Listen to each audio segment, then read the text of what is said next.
What's going on, guys? AJ with Mountain State Angler. Today's show is all about the dog days of summer and fishing for trout. Trout can be really tricky and hard to get into during summer because it's hot, the temperatures rise, the water isn't as cool, so those fish go somewhere else. I'm gonna show you some things that you can do to get into those fish, where they're at and how to catch them, what lures to use and all that. So stay tuned, and I think you're gonna enjoy this one, guys. See you in a bit.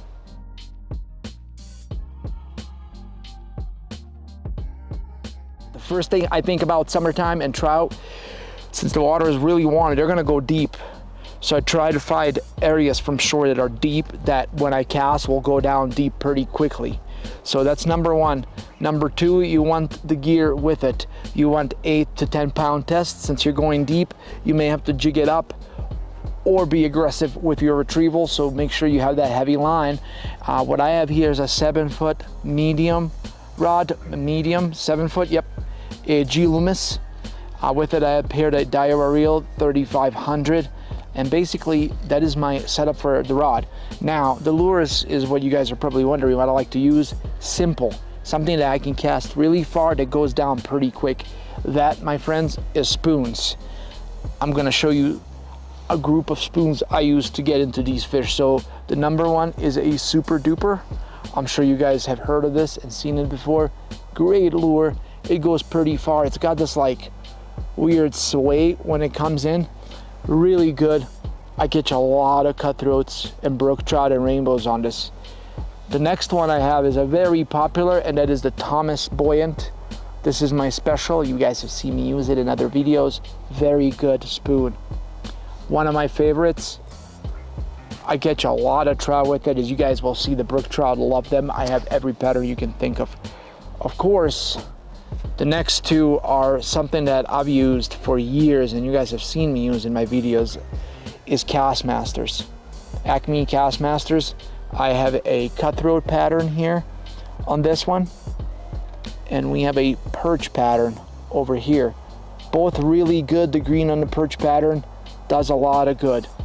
Thomas Buoyant, Super Duper, Castmasters. Anything really with a blade that's heavy.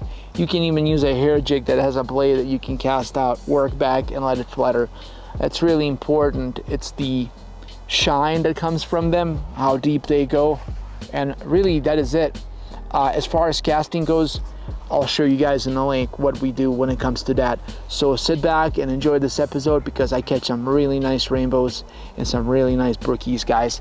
Thank you for tuning in and enjoy the show. It looks like it's windy, which may be a wonderful thing because it may drive the food to the shore. Either way, let me get the gear. I'll explain it all. See you guys in the GoPro. We are done. We got our waders on. We're gonna start casting. Nice calmer water for now, but I think the wind will pick up. It always does. So we'll see if we can get some right away, or if the wind is needed to get into fish. We've got our gear. Let's have a look-see here. I have two rods here. I have a little bit of overkill of a medium heavy with a Pacific Carbon 2 Reel 2000. I've got 10-pound braid to about 8-pound leader fluoro. I've got a Thomas Buoyant spoon on this, and on this one over here it is a St. Croix 7 foot. I've got a 8-pound braid to 6-pound leader fluoro with a pulse hour jig with a blade. All right, y'all, first cast. So cast it as far as you can. A lot of times, unless they're feeding on a dry fly hatch, they're going to be way more on the bottom. So as I cast it, I just let it hit the bottom really, and then you know it's on the bottom when the line stops coming out, like right there. So we've hit the bottom. So you can do like a slower retrieve because they may be more lethargic this time of the year when the water is super warm. I encourage people, of course, if it's too warm, not to fish at all, to stress the fish out. But you know, today's high is about 75, and I think the water temperature is still below 70. I think it's between 60 or 65, so it's okay to still do it. But I'm slowly retrieving, not really going fast, just so that way that the spoon is just kind of swaying left and right.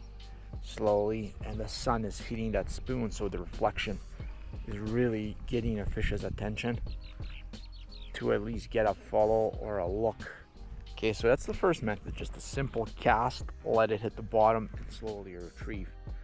Now, this next one, you cast, you let it hit the bottom, and what we're gonna do after it hits the bottom, of course, close the veil.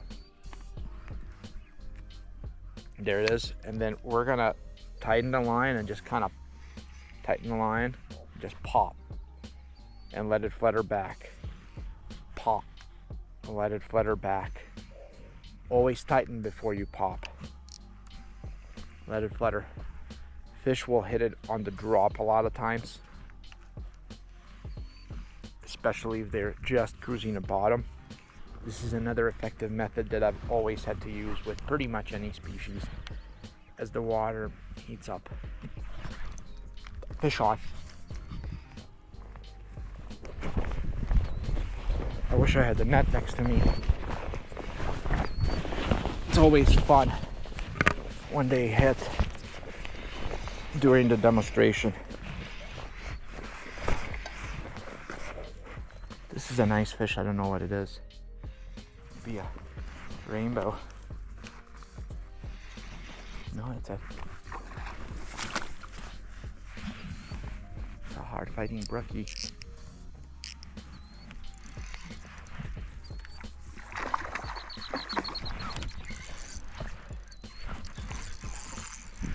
Oh, he's pulling some good drag.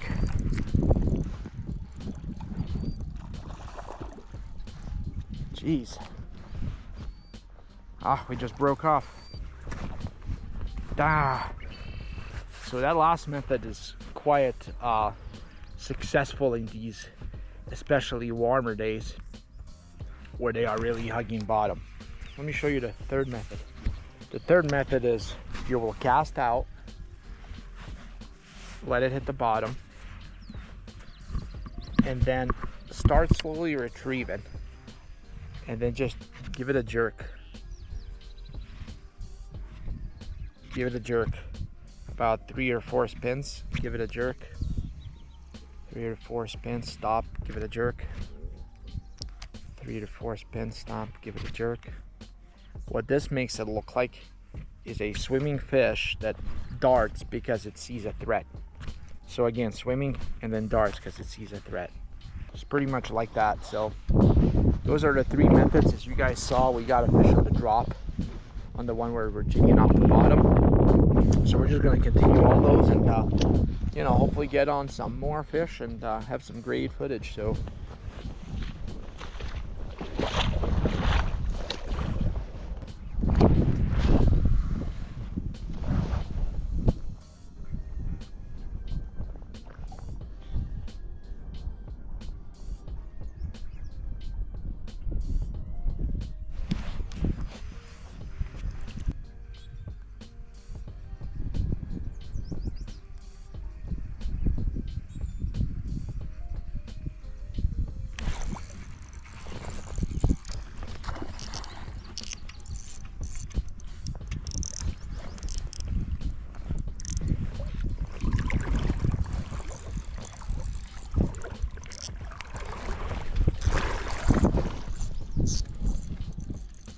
our last spoon. We gotta be super liberal with our drag.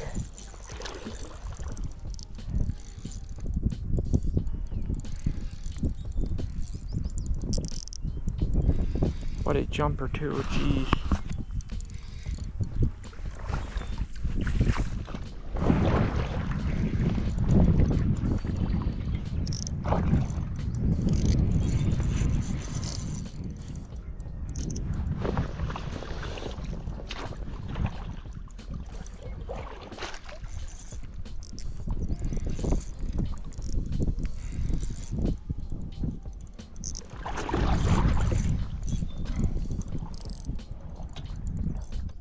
Man, that fish hammered that, guys.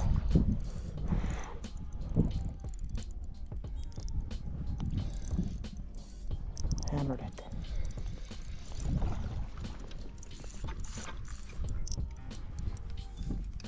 This reel, if I'm being honest, sucks bad. Like it just does. It doesn't know how to adjust itself drag-wise. Got it. Lift the fish's head above the water. Oh my lord. Oh my lord. Oh my lord, look at this unnatural looking fish. Man, we're having some good luck with big ones today on these spoons. She's underwater. Alright guys, here we go. The fish is 19 full inches. 19 full inches.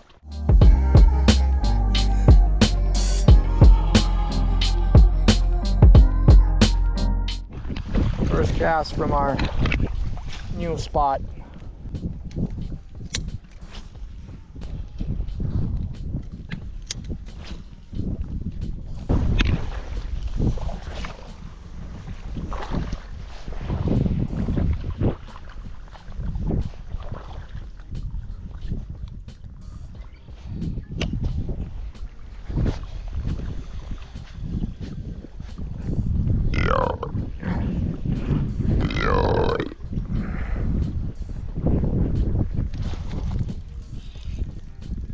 I think I set a good hook. Oh, that's a decent fish. I don't know if that's a rainbow or a brook hard, but that is a good fish, y'all. Oh, that's a nice brookie. I get its head above the water. That is your advantage. Bring it in. Hell yeah. Oh, that is a massive one. What her hand. Oh, something tried to get him right there. That's sad. But man, check that out. That is almost 18. Wow.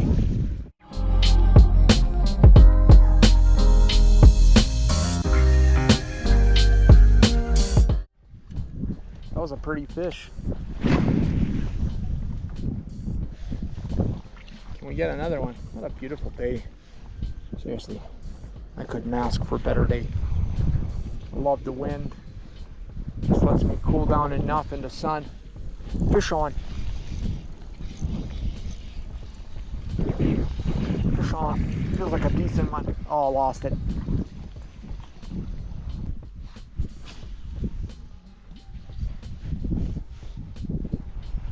Kind of a sandy, flat area.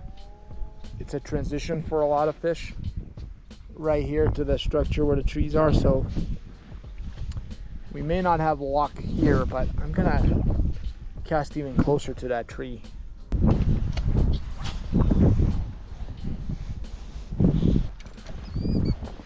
Watch for snakes, by the way. They love to be in these rocks up here. Man, these fish are getting tougher and tougher. I got a few right away, and now it seems like it's not happening.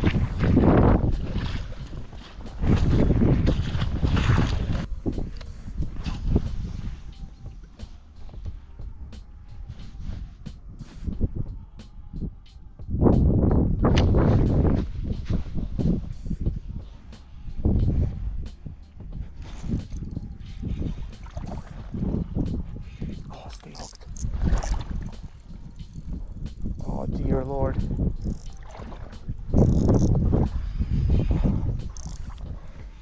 Don't know what we have on, but it's fighting like crazy. I'm assuming a trout, rainbow.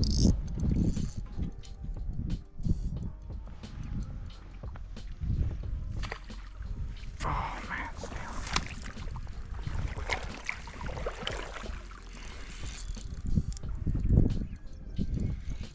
I think it is a rainbow.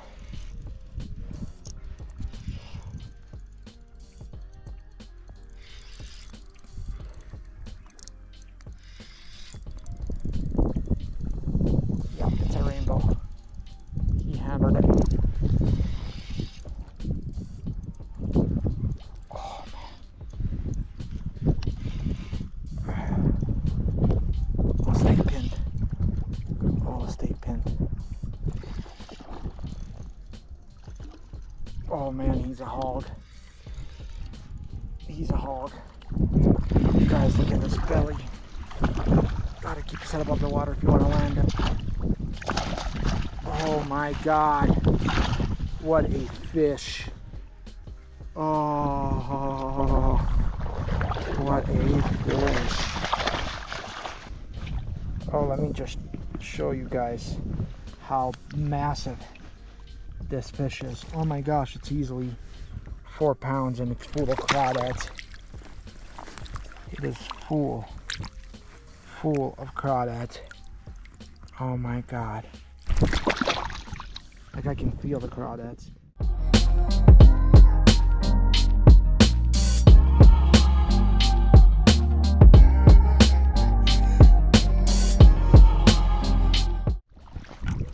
Well guys, that was freaking epic. Just epic.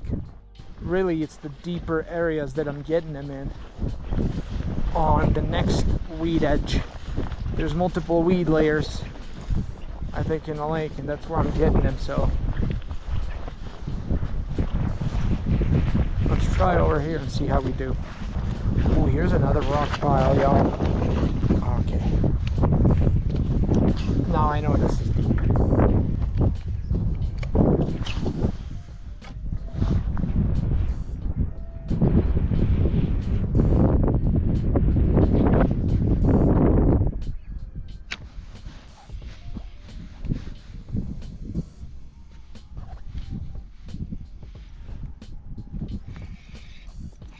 Fish on, guys. Oh, can we keep it on though?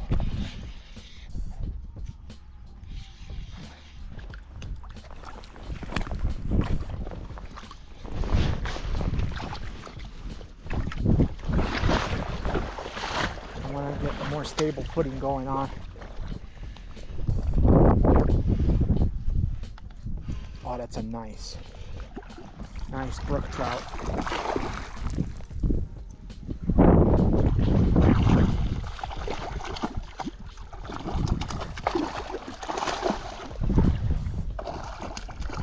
What an absolute toad and a fighter. Woo. That is our third fish. We're gonna have a pretty cool show, guys, I think. Oh yeah. Yep. Look at that fish. Look at that fish. Let's get it back in quickly. What a gorgeous fish. Let's let it go.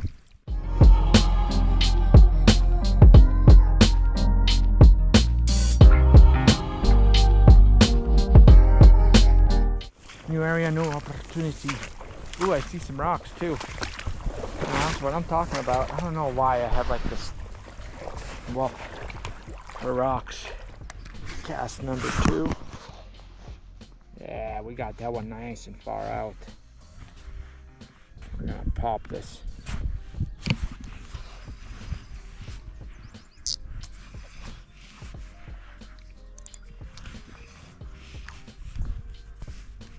Pop, block, you drop it.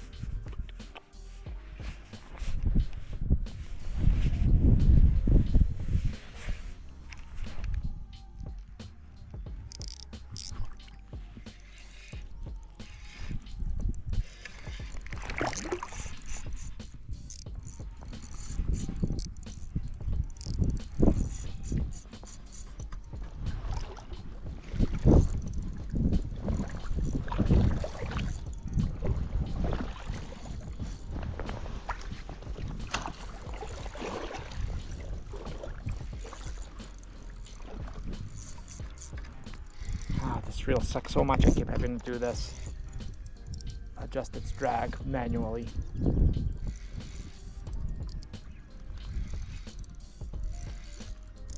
Not a monster, it's still a nice fish.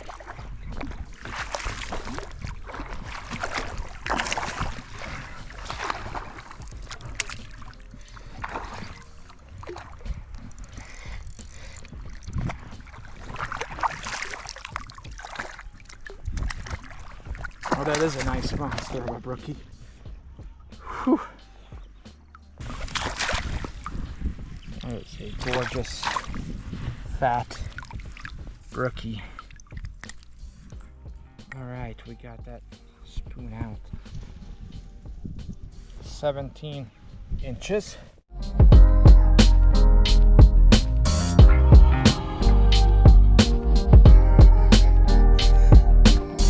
I think we're at 5 fish so far. Not bad at all. Nobody said it was going to be easy and have big numbers, but quality fish and 5 fish, quality fish is pretty good. Oh, yeah.